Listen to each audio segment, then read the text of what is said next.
Hello दोस्तों, स्वागत है आप सभी का दोबारा से इस चैनल पर।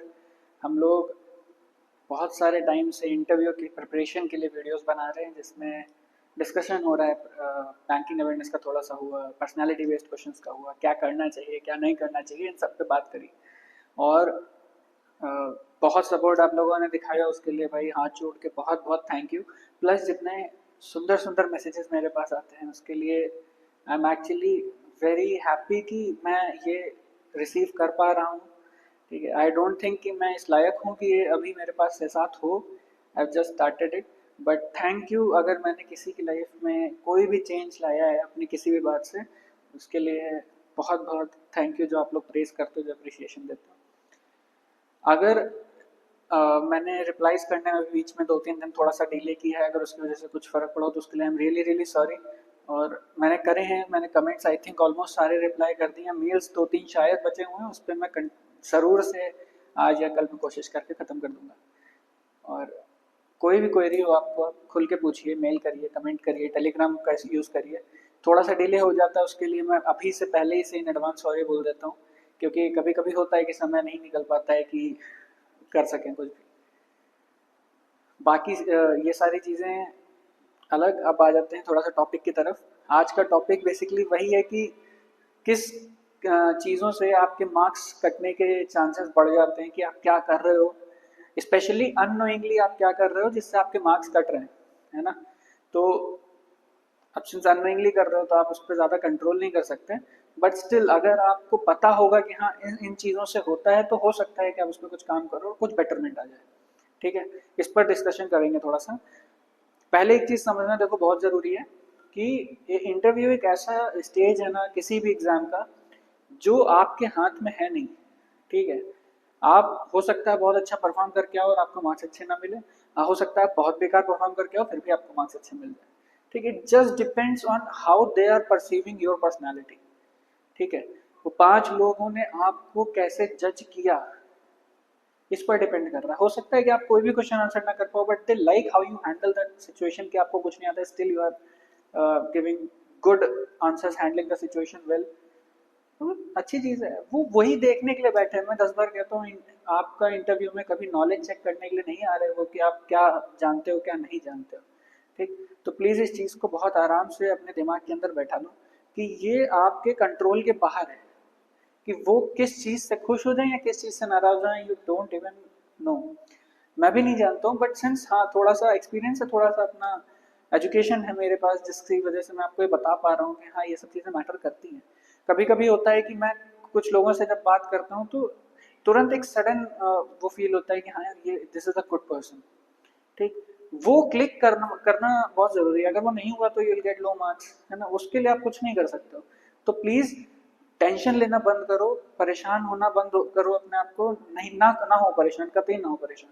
It's not worth it. पता, अपने आप को टेंशन देना, अपने आप को परेशान करना, ये एक पर्टिकुलर जॉब के लिए वर्थ इट नहीं है। लॉन्ग टर्म के लिए मैं आपको बता रहा हूँ, परेशान होकर अपने आप को खराब करो।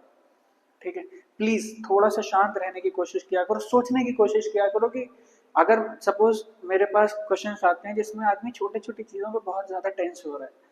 ठीक है सर, मैं क्या करूँ, इट्स फाइन यार, एवरीबडी इज फेसिंग सम और दी अदर प्रॉब्लम, राइट।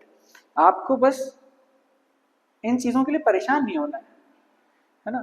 मैं ये नहीं कह रहा हूँ कि परेशान ना हो, मतलब ह्यूमन ह्यूमन नेचर है यार, मैं भी होता हूँ परेशान, but still do not let it affect your life in any way.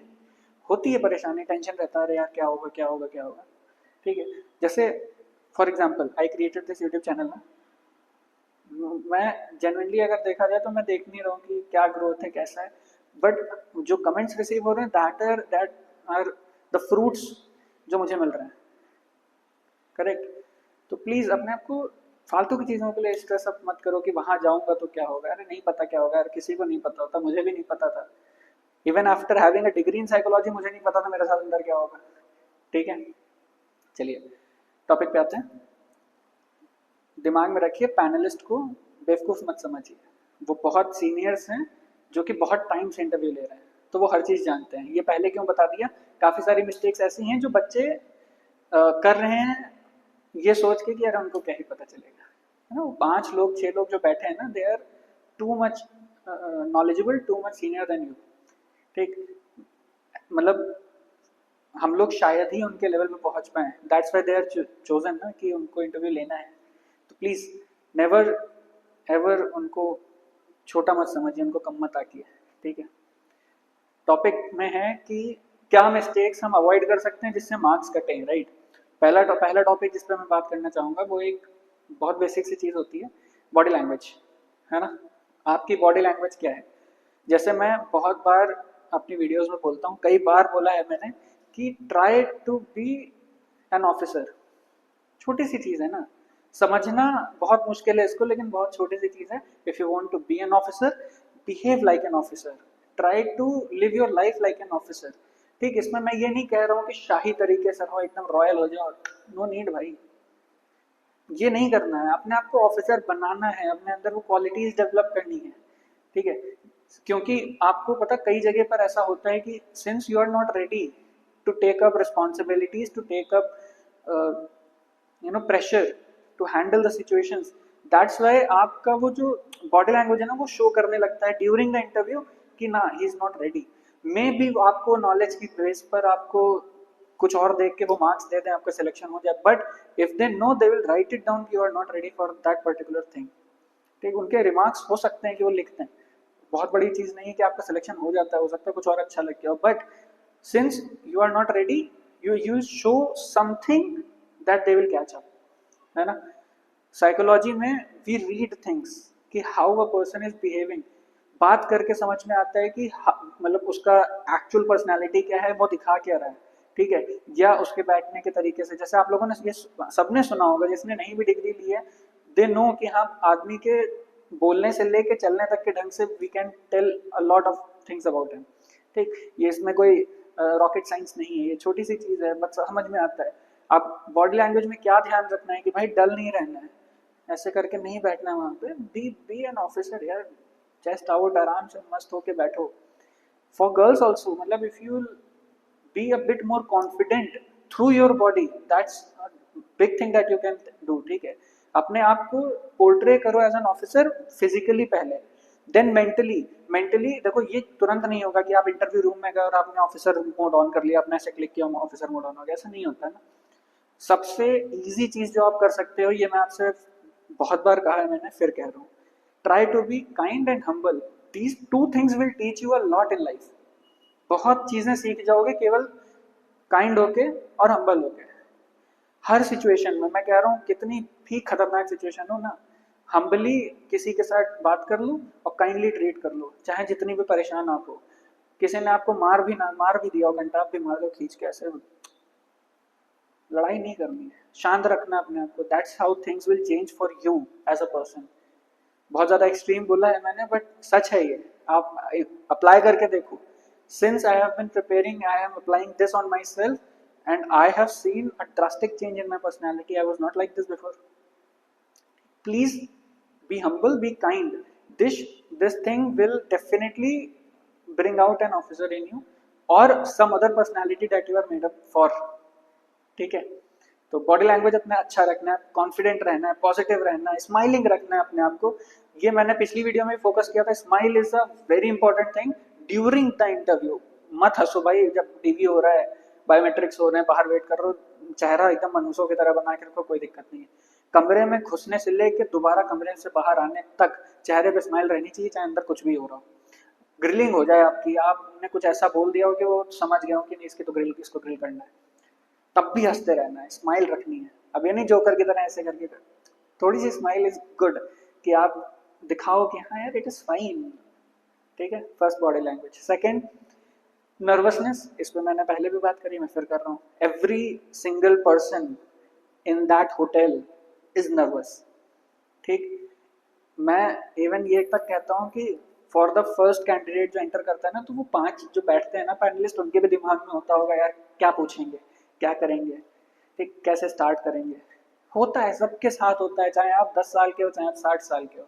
Nervousness is a human thing जो आएगी ही आएगी, ठीक है। मैंने पहले भी बताया, 3 इंटरव्यूज दिए, तीनों में मेरे पास सेम वही चीज थी यार, मैं बाहर बैठा हूँ, मेरे बटरफ्लाइज हो रही, चिल्स आ रही कि यार क्या पूछ लेंगे, क्या पूछ लेंगे, समझ रहे हैं। तो नर्वसनेस नहीं लाना है, नर्वसनेस से बहुत सारी चीज़ें इफेक्ट होती हैं, जैसे कहीं पर आप एकदम से फंबल कर जाएंगे, ठीक है, मटरिंग करने लगेंगे, स्टटर करने लगेंगे, ये सब चीज़ें शो कर देती हैं कि this person is not ready, ठीक है, ये नर्वस ज़्यादा हो रहा है हर चीज़ पे। सपोज कोई क्वेश्चन आया, आप उसको आपको नहीं आता है और उस समय पर आपने कुछ ऐसे स्टटर करके बोला या फंबल हो गया किसी वर्ड्स पे, तो दिस शोज कि हाँ आप कॉन्फिडेंट नहीं हो अपने जो भी आप आंसर दे रहे हो। इसीलिए मैं कहता हूँ अगर आपको नहीं आ रहा है कोई भी answer during the interview, straightly आप बोल दो उनसे कि sir I am currently not aware. ठीक, कई लोग बोलते हैं कि this is not a good way to tell, but believe me, अगर आप किसी को ऑनेस्टली और हम्बली ये कह दो कि मुझे नहीं आ रहा है, that is the best way possible that you can handle a question. ठीक है, आप शांति से मुंह बना के बैठ जाओ और फिर आंसर ना करो, ये भी नहीं अच्छा है ना। सॉरी सर बोल दो, ये भी नहीं अच्छा है। यस, तुरंत मना करने के बाद तुरंत ये भी बोलना है कि sir I will read it afterwards, है ना। यहाँ से वो हम्बलनेस जुड़ जाएगी कि हाँ मैं ऐसा नहीं है कि मुझे नहीं आता है और मैं बहुत खुश हूँ कि नहीं आता है ना। Sorry sir, I am not aware of this particular topic, I definitely read it afterwards for my personal growth, for my personal knowledge.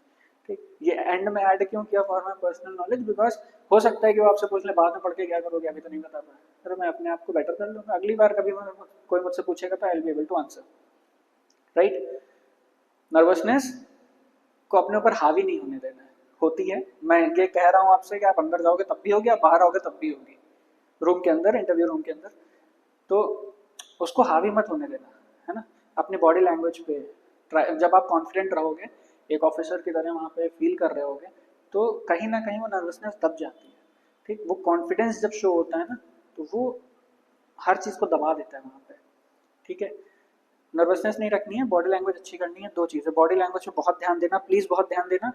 नहीं समझ में आता है लोगों को, बट एक्चुअली अफेक्ट करती है।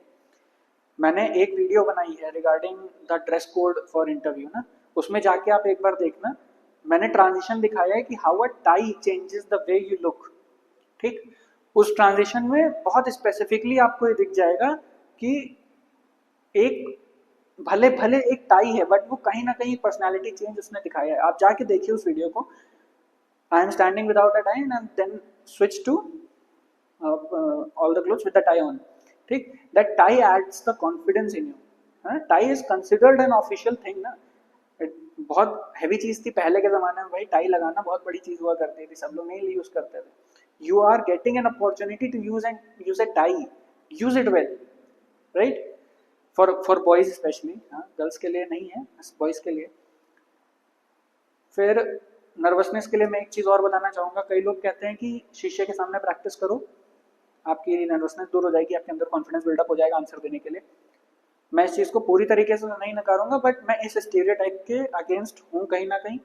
रीज़न, मिरर में देख के बात करने से आप बोलना सीखते हो, ठीक है, सिर्फ बोलना नहीं सीखना है। ये पहला स्टेप होता है कि मिरर के सामने बात करी तो बोलना सीख गए। अब सपोज कोई पर्सन है जिसने ये सीखा है कि मिरर के सामने बात करेंगे तो आई हैव कॉन्फिडेंस।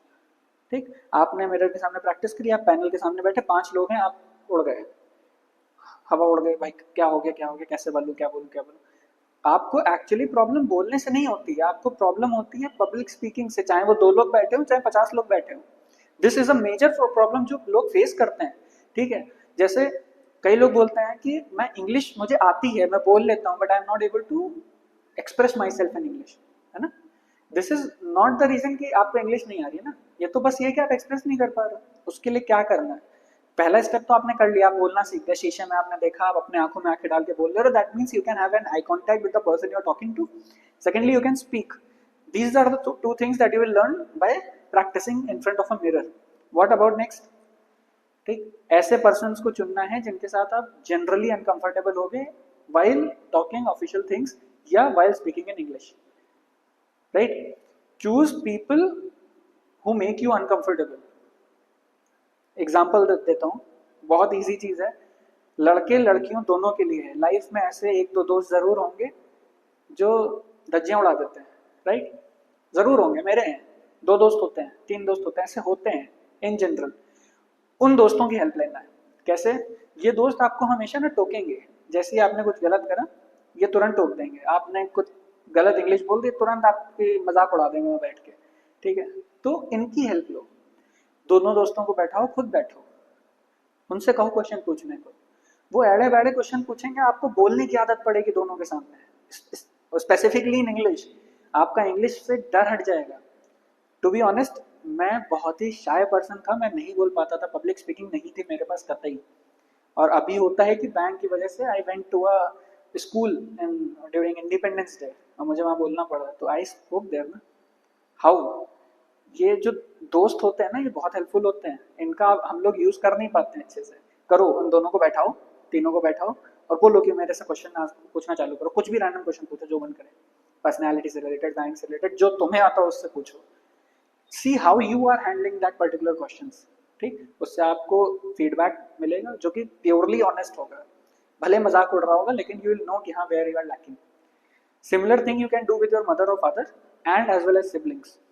ठीक, बिकॉज ये वो कुछ लोग हैं ना जिनके आगे आप इंग्लिश बोलने में सोचते हो कि यार पागल हो गया, मम्मी से कौन इंग्लिश में बात करेगा कंटिन्यूस, है ना।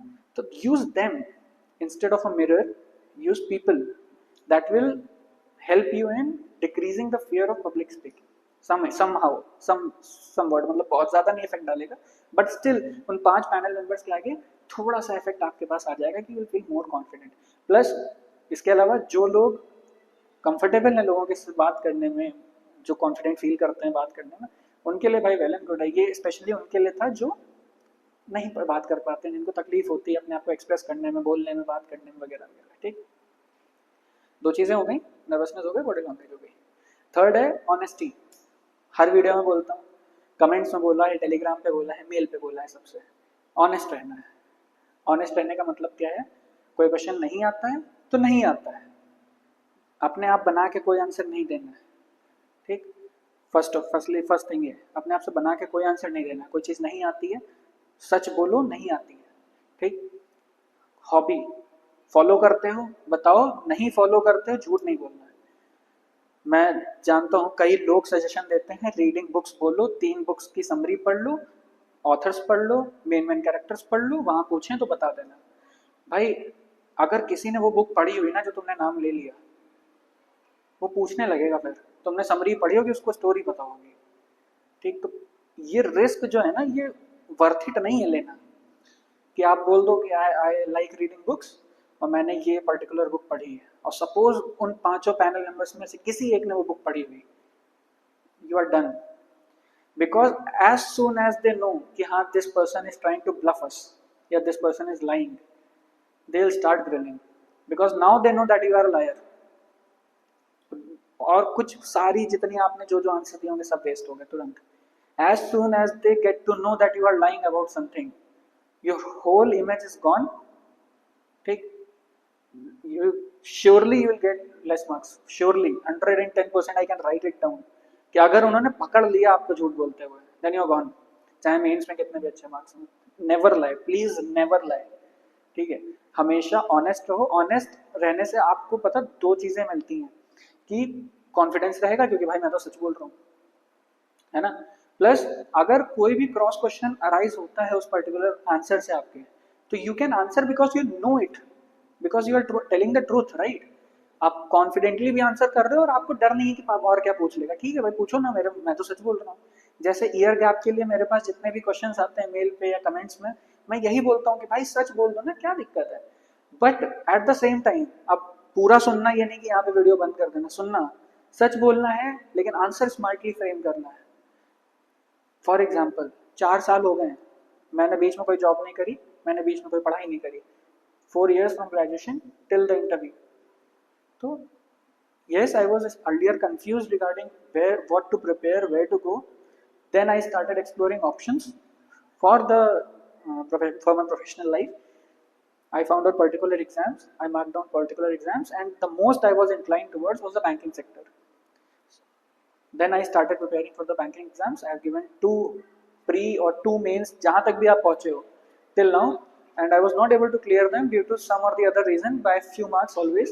And now since I have cleared both the stages, I am sitting in front of you giving this interview, and I have always been determined to prepare for the banking sector and to join the banking sector. That's why I never left my preparation and continued it till today.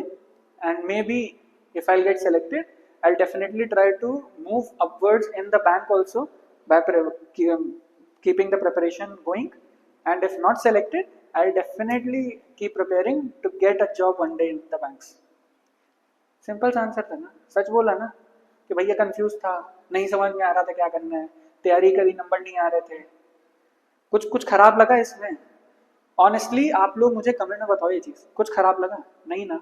अगर लगा है तो मुझसे share करो, कोई दिक्कत नहीं है भाई, मैं फीडबैक्स के लिए हमेशा ओपन रहता हूँ। आप बोलो कि भैया गलत बोल रहे हो, सर गलत बोल रहे हो, या तुम यार बहुत बेवकूफ़ हो, तुम कुछ भी बकते हो, आई हैप्पीली एक्सेप्ट इट। ठीक है, कोई दिक्कत नहीं है मुझे, but try to think once कि ऐसे आंसर देने में कुछ गलती तो नहीं है ना। अब अगर वो पूछेंगे भी कि भाई इतना टाइम क्यों लग गया, तो sir somewhere the situations might not have been right, somewhere maybe my preparation was lacking something, that's why I was getting a few less marks. One time I was retained by only 0.4 marks. Simple सी answers है ना। अब इसमें कुछ cross question हो ही नहीं सकता। आप सपोज मेरे पास 4 साल का गैप हो, मैंने बोला sir I was working in a company as a this associate and I work there for 2 years, then I quit the job and I am working here. अब सीरीज ऑफ क्रॉस क्वेश्चन समझिए, उस company के बारे में बताओ, अपनी profile के बारे में बताओ, तुमने वहाँ पे क्या क्या सीखा, क्या क्या किया, सब प्रिपेयर करके जाओगे क्या? मैंने एक आंसर दिया, आप वही के लिए 10 आंसर प्रिपेयर करके जा रहे हो, अपने ऊपर बर्डन लेके जा रहे हो ना। इसलिए ऑनेस्ट रहना है हॉबी में, गैप में, why banking as a career में। बैंकिंग एज अ कैरियर की एक वीडियो बनाई है, हॉबी की बनाई है, सब में मैंने बोला है, जाके उस वीडियोस को देखिए, हो सकता है कहीं ना कहीं आपकी हेल्प हो जाए। ठीक है, 3 चीज़ें हो गई हैं, ऑनेस्ट रहना है, बॉडी लैंग्वेज अच्छी रखनी है, कॉन्फिडेंट रखनी है, बिहेव करना है एज एन ऑफिसर, और नर्वसनेस को थोड़ा सा अपने ऊपर हावी होने से रोकना है। नर्वसनेस जाती नहीं है, जीरो नहीं होती, मैं खुद कह रहा हूँ, हावी होने से रोकना है। ठीक है, चौथी चीज़, lack of awareness of basic topics. बहुत क्वेश्चन आते हैं मेरे पास, सर मैंने ग्रेजुएशन में XYZ कोर्स किया हुआ, मैं क्या पढ़ लूँ कि मेरा इंटरव्यू हो जाए। ये ओवरऑल समरी मैंने एक वीडियो में बताई हुई है, कि मैं फिर से बता दे रहा हूँ, अपने सब्जेक्ट के बेसिक्स जरूर पढ़ो। 2 चीज़ें होती हैं, एक तो बेसिक्स का आंसर करना से आप दिखता है कि हाँ इसको कुछ तो याद है। भाई बहुत सारे लोग होते हैं 2 साल 3 साल हो गया, टच भी नहीं है सब्जेक्ट में, कोई अपना इधर पता चला रीजनिंग पढ़ रहा है, वहाँ तो फिजिक्स पढ़ी थी, भूल गए सब। रिटेन थोड़ा ना रहता है इतने टाइम तक, थोड़ा थोड़ा सा रहता है, लेकिन still if you are able to answer the basics, that puts up a good image कि हाँ ही रिमेंबर्स समथिंग, है ना, he has a retention power. Secondly, आपका कॉन्फिडेंस बना रहता है कि हाँ चलो मैंने एक छोटा आंसर कर दिया। भाई कई बार होता है कि वो बहुत इन डेप्थ क्वेश्चन पूछेंगे, करंट रिलेटेड कोई टॉपिक पूछ लिया, नहीं बता पा रहे, दिस इज फाइन, ये आपकी इमेज पे कोई दिक्कत नहीं देगा कि हाँ इज नॉट नॉलेजेबल या इज नॉट रीडिंग। थोड़ा बहुत लगता है कि हाँ यार इसको पढ़ लेना चाहिए था, अभी न्यूज में है, अभी इंपॉर्टेंट है, बट स्टिल उतना इफेक्ट नहीं डालेगा। बट सपोज मैं एक फिजिक्स ग्रेजुएट हूँ, राइट, मेरे से थर्मोडायनेमिक्स पूछ लो, मैं ना बता पाऊँ, क्या होगा?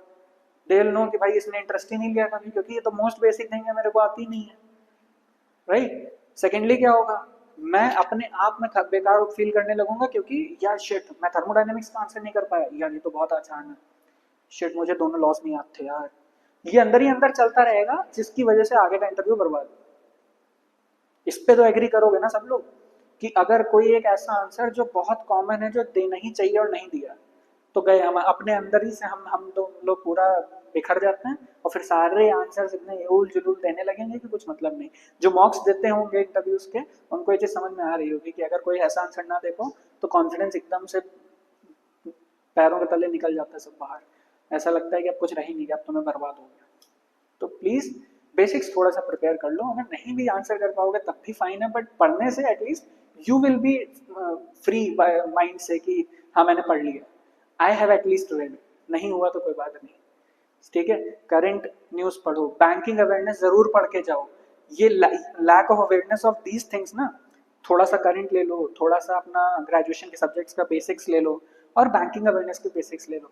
अगर आपको बैंक के बारे में ही चीज़ें नहीं पता होंगी, तो हाउ विल यू जस्टिफाई कि हाँ मुझे मैं बाद में सीख लूँगा। जैसे आपको ये नहीं पता है कि कितने टाइप के अकाउंट्स होते हैं, दिक्कत है ना। बैंकिंग की तैयारी कर रहे हो, बैंकिंग अवेयरनेस पढ़ी, तुम्हें पता ही नहीं है, या आपसे पूछ लीजिए मॉनेटरी पॉलिसी क्या होती है, या मॉनेटरी पॉलिसी के टूल्स क्या क्या है, नहीं पता है तो हाँ। अब जैसे मेरी पहली वीडियो थी history of banking in India, वो तो नॉलेज के लिए थी बस, वो पूछेंगे नहीं। अगर वो नहीं भी पता है कि पहला बैंक इंडिया में कौन सा खुला था, कोई दिक्कत नहीं भाई, नहीं पता है, इतना इन डेप्थ नहीं पढ़ा ना, याद है मुझे अभी, बट अगर किसी ने पूछ लिया भैया CRR क्या होता है और आप नहीं बता पाए तो दिक्कत है ना। एक बार सोच के देखो, अंदर ही अंदर से खराब फील होगा ना कि मैं एक्सप्लेन नहीं कर पाया इतना बेसिक सी चीज। That's why I always say basic banking awareness, basics of your particular subjects whatever you have done in graduation, plus थोड़ा बहुत करेंट न्यूज़पेपर एक हफ्ता पहले के पढ़ लो। बहुत ज़्यादा मैं नहीं कहता हूँ कभी, क्योंकि पता है यार बहुत ज़्यादा टेंशन रहती है। एक हफ्ता का पढ़ लो। इंटरव्यू आपका सपोज 27 तारीख को, 20 तारीख से न्यूज़पेपर पढ़ना चालू कर दो, कोई भी random, specially financial news. Financial news ज़रूर पढ़ो, कोई पर्टिकुलर ऐसे इंपॉर्टेंट चीज़ आई हो जो बैंक्स से रिलेटेड हो, गवर्नमेंट ने बैंक्स में कुछ चेंजेस करे हो या बैंक्स ने ही कुछ चेंजेस करे हो, ठीक है, वो सब पढ़ो। प्लस अभी थर्ड क्वार्टर का रिजल्ट आ रहा है, हर बैंक का आएगा, है ना, वो पढ़ के जाना है। वो कहीं ना कहीं अगर पूछ लिया, किसी एक से भी पूछ लिया ना, तो आपको हेल्प हो जाएगी भाई। ये कि छोटा सजेशन है मेरे टाइप से, ठीक है। Body language, nervousness, honesty, lack of awareness, ये 4 चीज़ें मैंने बता दी, ठीक है। चौथी चीज़ है आंसरिंग टेक्निक्स। आंसरिंग टेक्निक मतलब यह है कि हर आंसर को एक पॉजिटिव नोट पे एंड करो, ठीक है। ट्राई कि पूरा ही आंसर पॉजिटिव हो, बट अगर उसमें कहीं पे आप नेगेटिव कुछ बोल गए हो, try to end it on a positive note. कभी भी पहली चीज, किसी भी चीज की बुराई नहीं करनी हो, किसी भी चीज की बहुत तारीफ नहीं करनी है। ये चीज ध्यान रखना है इंटरव्यू के अंदर। ऑप्टिमिस्टिक रहना है, ठीक है। बहुत एक ही तरफ झुकाव नहीं चाहिए कि हाँ कोई स्कीम के बारे में पूछ लिया और आपने उसकी एकदम वो बना दिया कि हाँ भाई बहुत अच्छी है, इतना वो नहीं करना है। या बहुत ही बुराई नहीं कर देनी कि भाई बहुत ही बेकार एकदम। लोन वेवर के बारे में पूछ लिया तो आपने कहा नहीं, तो बैंक के लिए बर्बादी है, एकदम लॉस करवा देते हैं सारे लोन माफ करके। या पता चला आप कहने लगे नहीं भाई गवर्नमेंट ने तो बहुत अच्छा कर दिया, फार्मर्स को सुकून मिलेगा वगैरह वगैरह, है ना। दोनों तरफ बताना है कि हाँ भाई गवर्नमेंट ने फार्मर्स को रिलीफ दिया क्योंकि कुछ रीजंस रहे होंगे, तो उन्होंने ऐसा लोन वेवर किया, पॉलिटिकल रीजंस हैं, जो भी रीजंस हैं banks, but at the same time banks को कहीं ना कुछ लॉस फेस करना ही पड़ता होगा, है ना। सिंपल सी चीज़ है, पॉजिटिव नोट पे एंड करना है और कोशिश करना है कि आप एक साइड ना लें। स्पेशली गवर्नमेंट रिलेटेड जितने भी क्वेश्चंस आए आपकी तरफ, पॉलिसी के रिलेटेड जितने भी क्वेश्चंस हैं, पॉलिसीज, स्कीम्स, और रिलीजन से रिलेटेड अगर कोई भी क्वेश्चन आता है, इन जनरल नहीं पूछेंगे ज़्यादा, बट अगर इन 3 चीज़ों से रिलेटेड कोई भी क्वेश्चन आता है, पहली चीज़ अवॉइड करना है कि आप कोई साइड लीजिए, और अगर आपने आंसर किया है तो and it on a positive note, ठीक है। 5 चीज़ें मैंने आपको ये बताई। एक वीडियो और है जिसमें कॉमन मिस्टेक्स के बारे में मैंने बताया, उसमें भी कुछ 4-5 चीज़ें डिस्कस करी थी, जाके देखिएगा। प्लस जो भी नया है प्लीज़ गो थ्रू करिए, चैनल पे बहुत सारी वीडियोस मिल जाएंगी आपको आपके प्रिपरेशन के लिए। पूरी वीडियोस देखने के लिए इसलिए कहता हूँ कि कई बार मैं बहुत इंपॉर्टेंट कोई बात होती है वो एंड में कह देता हूँ, और फिर अगर कई लोग होते होंगे जो बीच में छोड़ के चले जाते हैं, वो रह जाता होगा। तो प्लीज़ पूरी वीडियो देखा करिए, हल्का हल्का स्किप भी कर लोगे तो चलेगा, लेकिन देख देख लिया करो, कभी कभी मुझसे कुछ अच्छा निकल जाता होगा, हो सकता है आपको हेल्प करते, ठीक है। फिलहाल आज के लिए इतना है, बहुत लंबी वीडियो हो गई होगी, और नेक्स्ट टाइम मिलेंगे। तब तक के लिए ऐसे ही सपोर्ट दिखाते रहिए, ऐसे ही प्यार करते रहिए, क्वेरीज अपनी शेयर करते रहिए मेरे साथ। I will be very happy to help each and every one of you. अभी के लिए थैंक यू।